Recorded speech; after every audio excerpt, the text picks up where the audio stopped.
Lot 36, The Debt Collector's Curse. Part 1. Nick had always believed the world owed him something. He was the kind of man who thought luck was a debt waiting to be collected, that every misfortune he suffered was just proof the scales would someday tip in his favor. That was why he haunted storage auctions, hunting treasure in other people's forgotten lives. A man drowning in debt, steeped in bitterness, clinging to the hope that one lucky find would finally drag him back to the surface. On the day Lot 36 went up for bid, Nick felt that familiar itch under his skin, the itch of opportunity. He fought off other bidders, his glare daring them to challenge him. When the unit door rolled up, dust billowed out, carrying the stale odor of mothballs and neglect. To the casual eye, it looked worthless, just another hoarder's mess of furniture, boxes, and junk. But Nick's gut clenched with the certainty that this was it. His chance. And so, with a barked bid and a flash of cash he couldn't really spare, Lot 36 became his.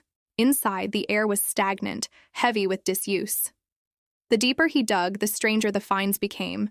Not just old furniture, but strange trinkets, brass candlesticks carved with symbols, faded photographs of solemn people posed around an altar, and jars filled with herbs long since decayed into powder.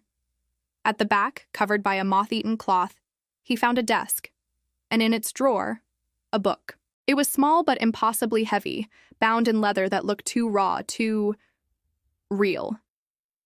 Etched into the cover was a sigil that seemed to shift when he stared at it too long. The pages, when he dared to open them, were filled with symbols and drawings he didn't understand. Circles, runes, shapes that seemed to twist as he looked at them. Nick's heart pounded. It had to be valuable. Antiques meant money. Occult junk meant big money to the right lunatics. For once, the universe had handed him a prize.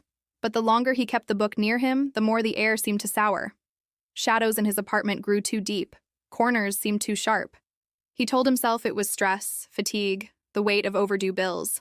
But in the silence of night, he swore he could hear whispers, just on the edge of hearing. He ignored it. He always ignored things that didn't pay.